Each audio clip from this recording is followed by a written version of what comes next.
I'm here with Kevin Owocki, who co-leads the Moonshot Collective workstream with Austin Griffith. And we're here because we're going to take a look back at Moonshot Collective and what it was all about in October 2021. Welcome, Kevin. Thanks.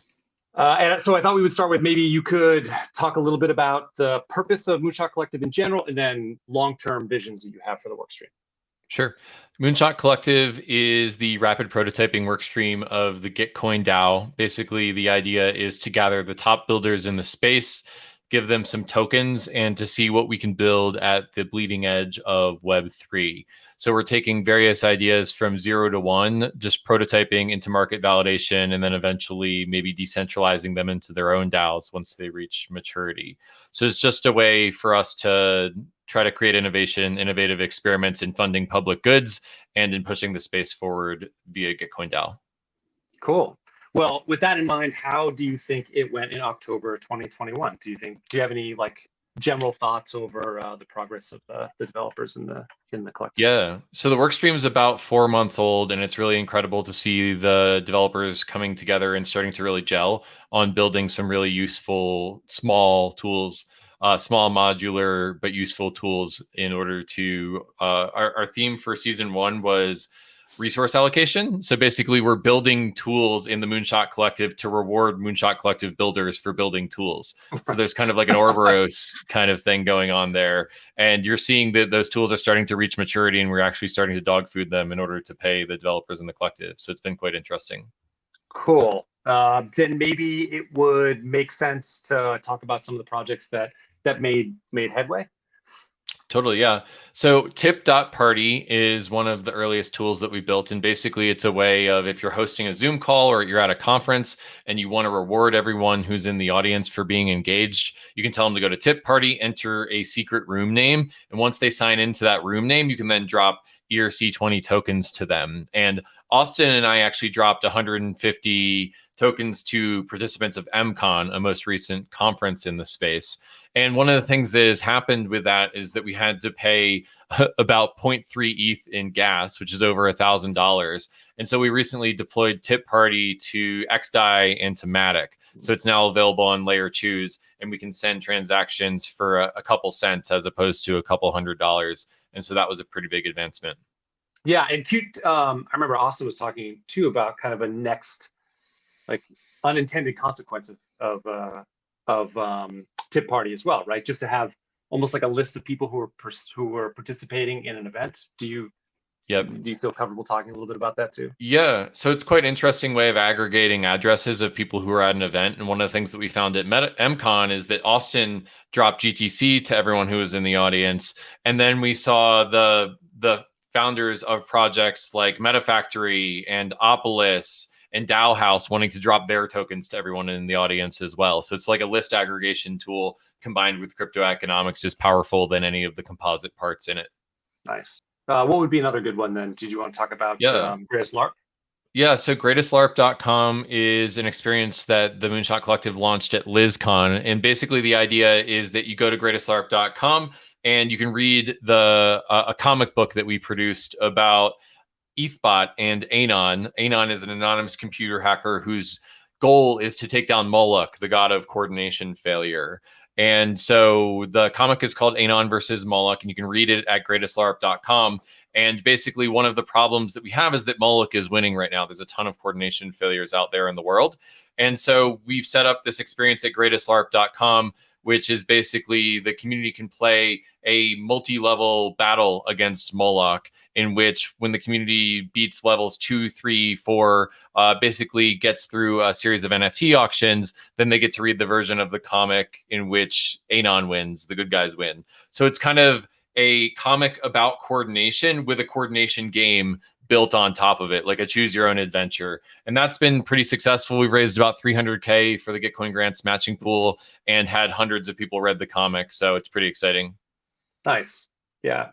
Cool. And then that'll be an ongoing game too, that will continue forward until we eventually hopefully do beat Molok. Totally. So yeah. We're about a week in. Okay. Are we level 2 now? Is that where we're at? Or we're 3? At level 2. Yeah. Yeah, and so level 3 is, I'd say that we'll beat level 2 probably in the next week or so, and then level Yeah. 3 will start. And then level 3, so level 2 is summoning the ETH bots. There's basically a series of 200 ETH bot NFTs that can be summoned, and those are the ones that fight Molok.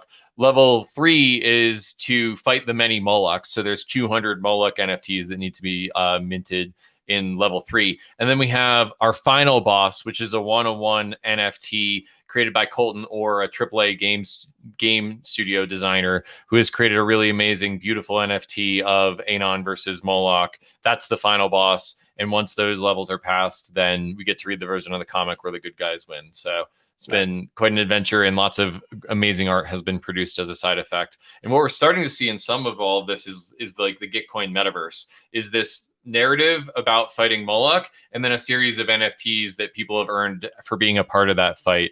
And so continuing to build that world and build that narrative is something that we're starting to think about the longer arc of. I could imagine, this is not a promise, but I could imagine a world in which we go around to every DeFi protocol and we tell their story about fighting coordination failures. We could have the Aave ghosts fighting Molok. We can have the Raid Guild going in and raiding Molok's lair. And so I think that there's a story to be told about the entire Ethereum and DeFi ecosystem working together in order to fight Molok to be had here. Awesome. Yeah, it'd be a huge, amazing project to get the entire ecosystem involved. What about, let's see, what else did we have? There was the Retroactive Public Goods Starter Kit. Do you want to talk about that one? Yeah, so Vitalik and Carl announced this thing called Retroactive Public Goods. They're basically taking money from the Optimism sequencer and dropping it to important public goods in the ecosystem. And one of the things that they're really looking to do is to make the ecosystem of funding for public goods as robust and profitable as the ecosystem for funding startups in Silicon Valley. Yeah. So you can imagine a world in which an ETH2 client launches or a decentralized storage network launches as a public good, and investors will ape into that seed round just like they would ape into the seed round of the next Uber or the next Facebook. And so that's the incentive structure that Vitalik and Carl are trying to create around public goods. And the Moonshot Collective is supporting that by creating a starter kit for projects that are trying to build public goods to do initial token allocations to the people who have supported them. So basically making it very easy to tokenize public goods projects so that when that retroactive public goods funding comes in, then the people who have supported the projects can get rewarded for that. So that's been an early project that we're working on. And it's kind of been interesting to follow the narrative that Carl and Vitalik have put out there. And we're just building software for the world that they want to build.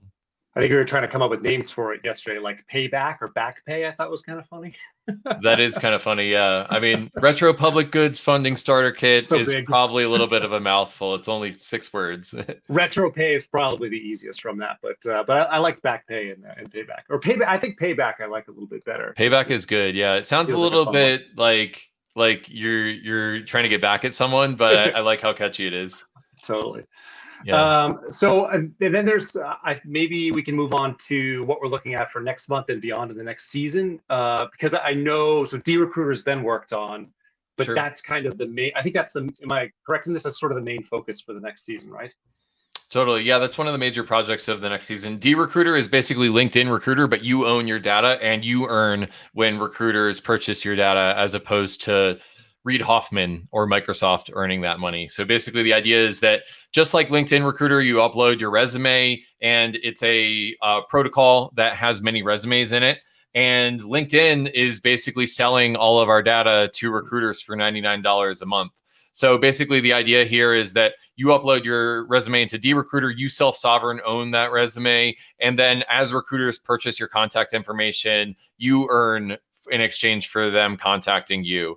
And so basically the idea is to build up a network, a CRM, in which talented individuals can earn for their data being passed around and recruiters accessing their data. And so we're about a third of the way into that build. And when it's done, you can basically imagine it'll be a decentralized LinkedIn Recruiter where your data is owned by you instead of Microsoft. Do you see that with further implications too, just decentralized identity in general and being able to opt in the information that you want to give to whether it's companies or I don't know, anything? Yeah. Well, it's interesting because we got our start really with quadratic funding as an idea from Glenn Weil from the book Radical Markets. Yeah. And one of the other ideas that Glenn put into Radical Markets was this idea of data as labor. So basically, your data is the exhaust of your online activity, and your data really is your labor. And the idea is that you should be able to earn off of your own data as opposed to someone else just earning by selling advertising next to your data. And so I think that there's this interesting world that we're heading towards where people can self-sovereign own their data and they can earn from the emissions of their data. And the tech giants will be cut in, but they won't be getting 100% of the money like they are now. And that's kind of the world that we want to build. Right now, it's a hard world to build because these tech giants all have network effects. The more recruiters on LinkedIn makes it better for every user of LinkedIn, and every user makes it better for every recruiter. And so you have to be able to jumpstart those network effects by, I don't know, say Gitcoin had 300,000 developers in their network and we could get all of them to sign up to dRecruiter. I think it's about spinning that flywheel and really being able to take a shot by actually having that head start with the data is our unfair competitive advantage. Well, I think it's totally like a possibility to have a large percentage of Web3 using this product. It's sort of it's a way easier transition than some of the Web2 folks, I would think. But totally, even that would start a pretty big network. Yep, that's the idea. Cool. So then I think maybe the last couple questions or last question that I have is, do you have any constructive feedback for the last month or so of deving, or anything that you wish went better, or anything along those lines? Yeah. Right now we're hiring a product manager, and we're basically looking for someone who can cope well with ambiguity, likes working with engineers, likes crisscrossing product requirements, high level visions into a structured roadmap that the engineers can pull down and work off of. And I think that one of the things we have right now is like Kevin and Austin have this 100,000 foot vision, but we have like 6 hours of meetings per day, and we don't have a ton of time to like really work them into tickets and really well groomed backlog. And so that the engineers can pick them up and just focus on the technology, which is what the engineers should be doing. So we're kind of looking for a product manager to play that interference game between those two levels. And so if you're out there and you know a great product manager who wants to work at the bleeding edge of Web3, please get in touch at moonshotcollective.space. We'd love to talk to you. How do you know when it's time for a Moonshot Collective project to fly free on its own and have either somebody from Moonshot Collective taking it further, or having someone outside come in and take it further? Like what's kind of like the end point? How do you know? Yeah, I mean, I think I'm a big fuck yes or no guy. So basically, you can kind of tell if a project's wallowing along and that it's NGMI in Twitter parlance. And so I think like killing the projects that are not going to make it is a hard call, but it's definitely something that we're trying to do.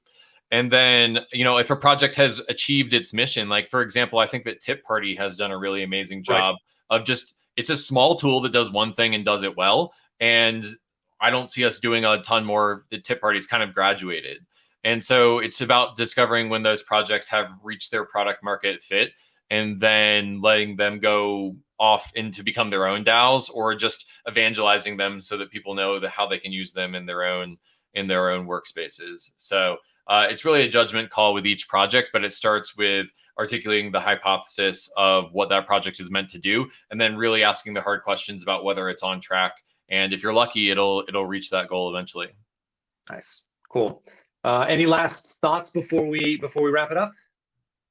The space is just growing so fast in so many different directions. We are very privileged to be working on this. I pinch myself every day. Thank you, especially to the builders, for working on these Moonshot Collective projects. Without you, it would not be possible.